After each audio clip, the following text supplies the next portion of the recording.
Halo, assalamualaikum teman-teman. Terima kasih buat teman-teman yang selalu setia nonton video YouTube aku. Buat teman-teman yang baru pertama kali mampir di video channel YouTube aku ini menjelaskan tentang berbagai macam kegiatan ibu rumah tangga. Kalau teman-teman suka, jangan lupa like, komen, dan subscribe. Kegiatan hari ini yaitu kegiatan ibu rumah tangga untuk melakukan budgeting setelah dikasih uang oleh Pak suami. Oh ya, bagaimana nih Bun? Udah mulai budgeting apa belum? Sebelum memulai budgeting, kita evaluasi dulu pengeluaran kita di bulan Oktober kemarin. Dan alhamdulillah di bulan Oktober aku masih punya sisa budget sebanyak Rp50.000. Alhamdulillah ya teman-teman, nanti uangnya akan aku masukin ke dalam saving challenge aku ya. Budget yang tersisa banyak itu adalah di budget gas, karena bulan ini aku jarang masak dan alhamdulillah nggak beli gas di bulan ini. Selanjutnya kita masuk ke bulan November. Welcome to November. Di sini aku mau sapa-sapa teman-teman dulu. Gimana kabarnya teman-teman? Semoga kita dalam keadaan sehat walafiat ya, dan dimudahkan rezekinya. Maaf ya teman-teman, suara aku agak bindeng karena aku lagi flu. Oh ya, di tempat teman-teman udah mulai turun hujan apa belum? Kalau di sini belum turun hujan, cuacanya selalu panas di setiap hari. Kemarin sempat sih ada hujan tapi cuma 5 menit aja. Lanjut, kita masuk ke budgeting di bulan November ini ya. Yang pertama yang tidak lupa kita tulis yaitu pendapatannya berapa, kebutuhan untuk 2 orang dewasa ya teman-teman, karena jumlah anggota keluarga akan mempengaruhi budgeting kita di setiap bulannya ya. Lanjut, kita masuk ke poin yang pertama yaitu kategori giving. Yang pertama untuk orang tua, yang kedua untuk sedekah. Untuk nominalnya aku skip dulu ya teman-teman. Selanjutnya pengeluaran wajib. Yang pertama yaitu cicilan sebanyak 2.500.000, untuk membayar wifi sebanyak 150.000, untuk listrik sebanyak 600.000. Aku boncos banget ya ini di bagian listrik.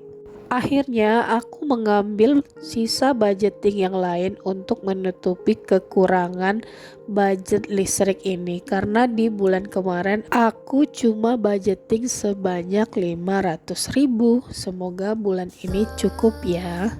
Selanjutnya kita masuk ke kategori saving. Yang pertama ada tabungan, yang kedua ada dana darurat sebanyak 100.000, untuk skincare ada 100.000, untuk pajak motor sebanyak 250.000, untuk jalan-jalan 100.000. Di video sebelumnya ada yang menanyakan tentang binder saving. Buat yang mau samaan, cek di kolom deskripsi aja ya. Inspirasi gambar yang ada di video budgeting aku yaitu dari aplikasi Pinterest. Selanjutnya kita masuk ke kategori yang ketiga yaitu kategori living. Kategori living ini adalah kebutuhan untuk sehari-hari. Yang pertama yaitu untuk lingkungan sebanyak 100.000, untuk galon 100.000, untuk beras ini aku tambahin budgetnya ya 150.000, untuk belanja bulanan sebanyak 450.000, untuk bensin ini 2 motor ya sebanyak 300.000, untuk ganti oli ini juga 2 motor sebanyak 120.000, uang tidak terduga ini sebanyak 100.000. makan di luar sebanyak 200.000. Buat teman-teman pemula yang baru memulai budgeting, jangan pernah membanding-bandingkan nominal budgeting orang lain dengan budgeting diri kita sendiri. Selanjutnya, budget untuk jalan-jalan sebanyak 100.000, untuk ke rumah sakit 150.000, untuk beli buah sebanyak 130.000, untuk sayur-sayuran 700.000, untuk gas dan parfum laundry sebanyak 50.000 rupiah. Selanjutnya kita masukkan uangnya ke dalam dompet pintar ini. Semoga keuangan kita cukup untuk 1 bulan ke depannya ya. Alasannya kenapa sih kita harus memulai budgeting? Karena kita ibu rumah tangga harus pintar-pintar mengelola keuangan di setiap bulannya ya. Karena ibu rumah tangga itu adalah superhero-nya di dalam rumah. Mulai dari mengurus rumah, mengurus anak, mengurus suami, dan mengatur keuangan rumah tangga kita. Seorang ibu harus mengetahui agar kebutuhan rumah tangga terpenuhi. Oh ya, sekarang di media sosial lagi marak-maraknya tentang konten uang 5.000 di istri yang tepat. Itu sebenarnya cuma konten aja ya teman-teman. Jangan pernah kita ambil patokan sebagai kebutuhan rumah tangga kita. Di awal bulan kalau melihat dompet budgeting penuh, hati pun bahagia.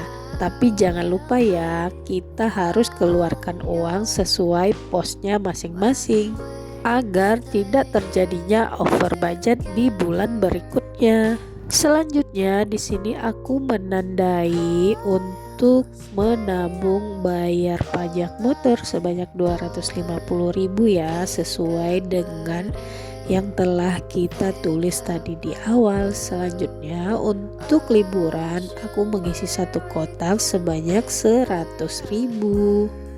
Oh ya, buat teman-teman yang punya cicilan seperti aku, diusahakan membayar cicilannya di awal gajian ya teman-teman. Setelah semua cicilan terbayar, kita jadi lebih leluasa untuk membuat budgeting untuk kebutuhan sehari-hari. Sebenarnya hidup kita itu mudah ya, tapi yang mahal itu gengsinya kita. Alhamdulillah selama 1 tahun menerapkan budgeting, banyak sekali manfaat yang aku rasakan. Keuangan jadi lebih tertata rapi dan tidak ada lagi mendapat pertanyaan dari suami, uangnya perginya kemana, kenapa tanggal segini udah habis. Ayo ngaku, siapa di sini yang sering mendapatkan pertanyaan misterius seperti itu? Komen di kolom komentar ya. Selanjutnya di sini aku lagi mempersiapkan dana darurat. Dana darurat yang harus disiapkan yaitu 6 kali pengeluaran kita di setiap bulannya. Contohnya pengeluaran bunda-bunda atau teman-teman yaitu sebanyak 5 juta dikali 6, berarti bunda-bunda harus menyiapkan dana darurat itu sebanyak 30 juta ya. Selanjutnya di sini aku mau mengisi challenge 2000. Ini uangnya sisa dari budgeting di bulan kemarin. Gak apa-apa ya bun, menabung 2000 lama-lama jadi banyak. Memiliki tabungan membuat kita lebih tenang menghadapi masalah finansial. Namun sebaliknya, ketika kita tidak mempunyai tabungan, beresiko kita akan mengalami masalah finansial. Contohnya ketika kita tiba-tiba mempunyai kebutuhan yang mendesak yang harus kita tutupi sedangkan kita tidak punya tabungan, kemungkinan besar kita akan mencari pinjaman uang untuk menutupi kebutuhan yang mendesak tersebut. Banyak dari kita yang masih sulit menyisihkan uang untuk menabung. Menurutku, menabung itu adalah hal yang sangat menyenangkan karena aku tahu betapa sulitnya mencari pinjaman. Karena dari itu, biar lebih aman, aku prefer menabung sedikit demi sedikit agar keuangan kita lebih bagus di kemudian harinya. Selanjutnya di sini aku mau mengisi tantangan menabung 100 amplop dari nomor 28, 29, 30, 31, 32 dan 33. Selanjutnya kita jumlahin semua angka yang telah kita sebutin tadi di awal, 28 sampai 33, dan hasilnya adalah 183 dan kita masukin ke dalam tabungan 100 amplop. Semoga tabungan 100 amplop cepat terisi penuh ya. Doain ya teman-teman, semoga rezeki aku lancar, begitu juga buat teman-teman yang lainnya. Selanjutnya di sini aku punya uang 2 lembar nominal 20.000. Di sini aku masukkan ke dalam tantangan 20.000. Dan jangan lupa kita arsir angkanya 2 ya. Di sini aku juga punya uang receh hasil dari belanjaan dan tidak aku pakai ya. Di sini aku hitung-hitung jumlahnya sebanyak Rp20.000. Alhamdulillah tidak terasa video ini hampir selesai. Buat teman-teman jangan lupa like, komen, dan subscribe. Terima kasih buat teman-teman yang udah nonton channel ini dari awal sampai akhir. See you next time. Wassalamualaikum warahmatullahi wabarakatuh.